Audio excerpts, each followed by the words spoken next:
Hello, and welcome to Wallace's Mysteries of Antiquity. In this series, we will explore the enigmas of our distant ancestors and try to come to tentative conclusions about them. If you ask a roomful of Egypt enthusiasts what their favorite pyramid is, you'll likely get all sorts of answers. Some like the grandeur of the Khufu and Khafre monuments, some like the quirky but fully cased bent pyramid, maybe Djoser's with its labyrinth of tunnels underneath, while still some prefer the newer pyramids with their elaborately carved and beautifully painted rooms. My favorite is a lesser known, but you've probably seen it plenty of times without giving it a second thought.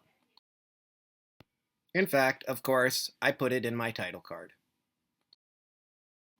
In the shadow of the ancient wonders, three smaller pyramids accent Menkaure's stretch of the necropolis. All three are different and interesting, but the center and smallest one is my favorite. This video is about the adorable pyramid known as GIII-b, its singular exploration, and the ancient secret found within it. There is significant evidence that Menkaure died during his complex construction and that Sepsikhef, his successor, completed it quickly, which is why the temple was mud brick instead of stone, granite only extended halfway up, and there was no boat has ever been found. So we aren't sure if the three pyramids are even finished or not. One is smooth but not cased, two are step pyramids that were never smoothed, though they did have temples and sarcophagi inside. In my opinion, they were intended to be finished smooth, and the step structure is an intermediate step of all pyramids. Menkaure's pyramid next door has a step-like structure. We know this thanks to its great scar. I believe that upon Menkaure's death, these pyramids and their associated temples were quickly finished as they were, giving them each a unique but hurried look. The evidence for this is the apparent core masonry stones used throughout, as opposed to higher quality stones which were usually used to polish outer layers. We have no way to know if the subterranean section was dug before, during, or after the monument was erected. Whenever possible, I will attempt to pair my videos with original work, so for this one I created a new 3D model of the pyramid that the community can use from the link below. Since there are no pictures of the inside, I will be using renders from this model throughout the video. The pyramid itself is documented by Perring as having a base of 31.24 meters. It is 4 steps and a total of 17 courses tall. The first step is 4 courses, then 5, 5, and the top one is 3. Strangely, the southwest and southeast corners' lowest course jut out from the rest and seem to have been dressed. I believe the bottom course is meant to be the foundation, as the bedrock at this location seems sloped slightly.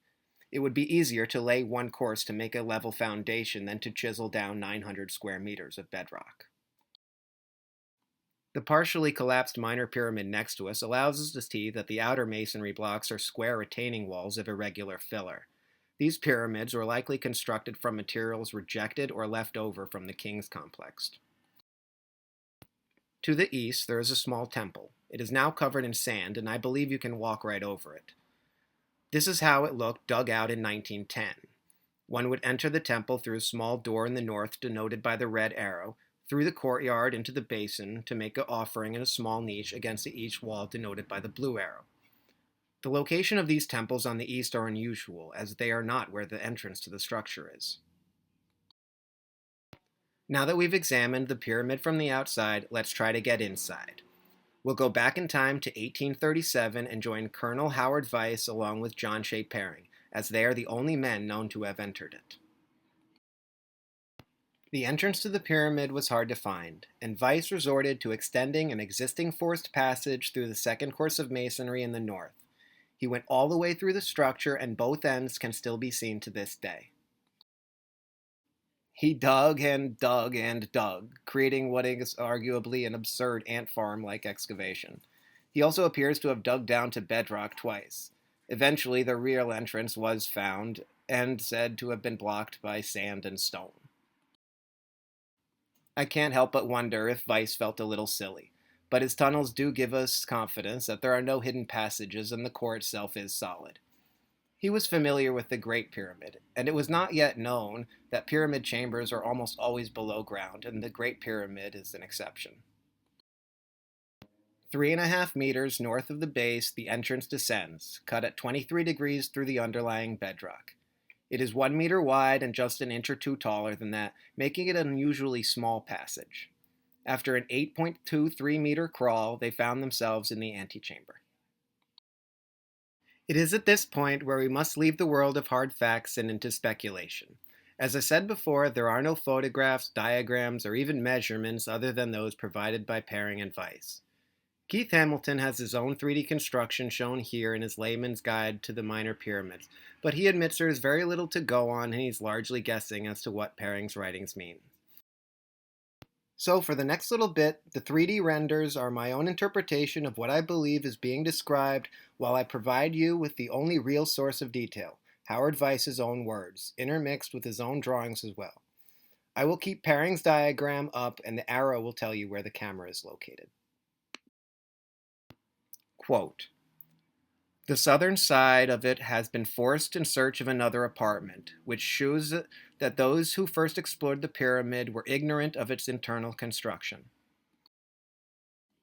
Immediately beneath the roof of the anteroom, a cavity about 2 feet deep ran along the western side and extended over the sepulchral chamber, which was sealed with large blocks of well-wrought calcareous stone laid horizontally from east to west, and supported by ledges cut in the rock, and not by lining of the chamber, so that, excepting for the cavity, the roof could not have been formed. The cavity had been closed up masonry, but had been entirely removed, and nothing was found in it except for fragments of gray stone inscribed with these 2 hieroglyphics." End quote. This is the inscription in question.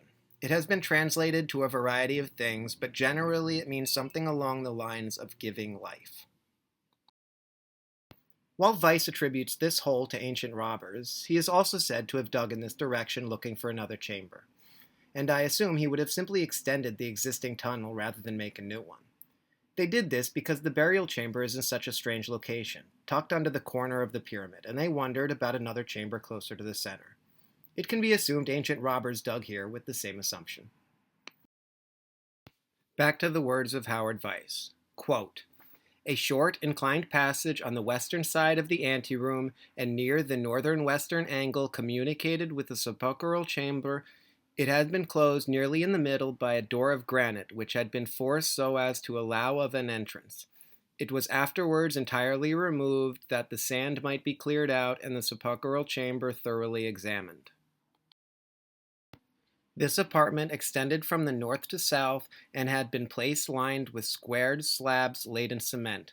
The pavement had been taken up in many places. A space of sufficient width for a border had been cut out near the ceiling and another near the floor, along the northern, eastern, and western sides of the chamber.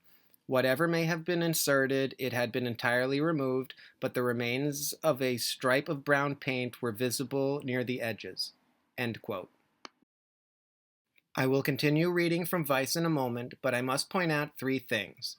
First, it may sound like I'm stuttering or using the wrong words, but I assure you this is how it's written. Second, in the next passage, Vyse will refer to Pharaoh Mycenaeus. This is the same person as Menkaure. It was his Greek name. The other is that the common misconception, particularly among alternative history crowd, is that no mummies have ever been found inside of a pyramid. This is entirely false. We simply have no complete mummies. I will now continue with Vyse. Quote, "The sarcophagus appears to have been originally placed upon the pavement along the southern side, where the lid was found, together with some decayed wood, the remains, probably, of a mummy board. But Mr. Perring was of the opinion that it had been placed in the center of the room. It had been removed to the western side. It was composed of granite, was quite plain without carving or inscription, and resembled that in the second pyramid, but was of smaller dimension. The dovetail for the lid was rounded like that of the third pyramid, and the holes for pins were very deep. It contained a few fragments of bones, a jawbone with remarkably good teeth, apparently that of a young woman, some dust, a small quantity of decayed wood.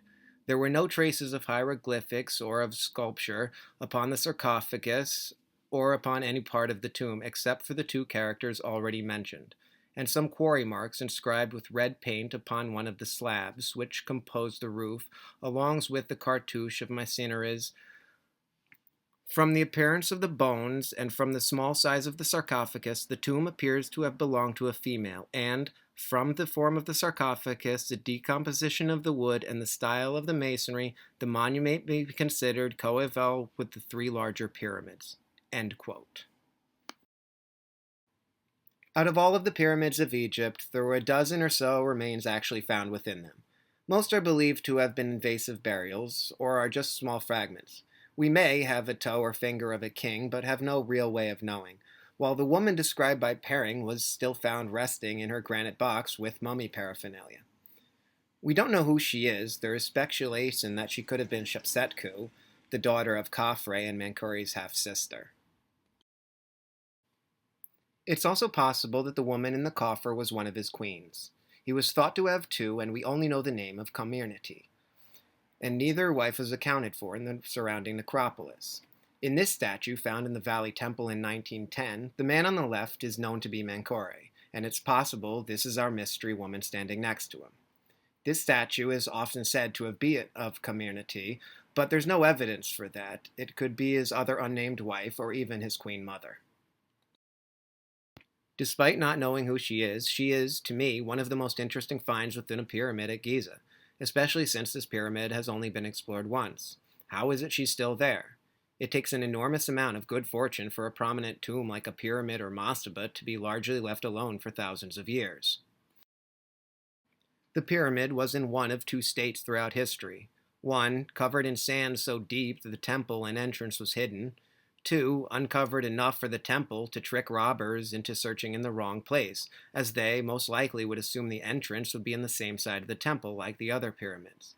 This kept the real entrance hidden for all but a lucky few who found the right spot. She was robbed by a mere few, as opposed to the scores of people who have searched the greater pyramids for treasures.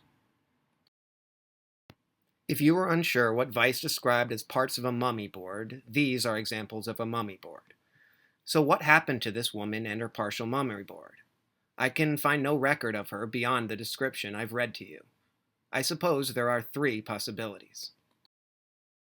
She could be somewhere in the archives of the British Museum, where the DNA of the royal bloodline may be waiting to be rediscovered, though this does not appear to be the case. The only human remains and mummy textiles provided by Vyse from Giza were from Menkaure's main pyramid, archived as EA 18212. Sadly, she could be at the bottom of the Mediterranean Sea, alongside Menkaure's sarcophagus, as the ship destined for England full of treasures sank during a storm. Though I cannot find a manifest of said ship, nor can I find any reference by Perring or Vyse that she was removed. Other artifacts from the same dig did make it to England without incident. Lastly, in my mind most likely, she was left where she was found and continues to rest in her personal tomb, where she has partially remained for 4,500 years. So yes, Old Kingdom mummies have been found inside of pyramids, and in my opinion, there likely is one still inside her original tomb. When Vyse left, the relentless sands of the desert quickly reclaimed her. George Reisner, the man on the left, did excavate and uncover the temple in March of 1910, but there is no evidence that he actually entered the pyramid. His measurements match Vyse's exactly, indicating that he referenced them rather than directly measuring himself. And in his personal journal, he only mentions digging sand from the temple, which appeared to be his focus specifically. When Reisner dug out the temple, it took 4 days and 50 men to clear it, so you can get an idea for how much sand had accumulated over the centuries. You can also see no work being done in the north, which is where the entrance is. This makes Vyse and Perring the only men to have ever been documented to have seen the inside, and as far as I can tell from videos of people walking around the pyramid, the temple appears to be completely covered in sand, as you can see from the screenshot from the Ancient Sites Girl channel. Usually, I believe the Ministry of Antiquities should explore and document all of the places that it's not safe for terrorists to go, though in this case I'm conflicted. Although I'm in no way spiritual, I do believe that it is Giza's last active tomb, and our mystery woman, whoever she is, deserves to rest in peace. So that's my favorite pyramid. If you are ever in Giza, take a moment to see it. There are very few tourists on the southern part of the necropolis. If you're lucky, it might just be you, the small monuments, and just maybe Menkaure's queen. Respectfully discuss this adorable pyramid in the comments, tell me your favorite, and subscribe if you want to continue to explore the mysteries of our distant ancestors.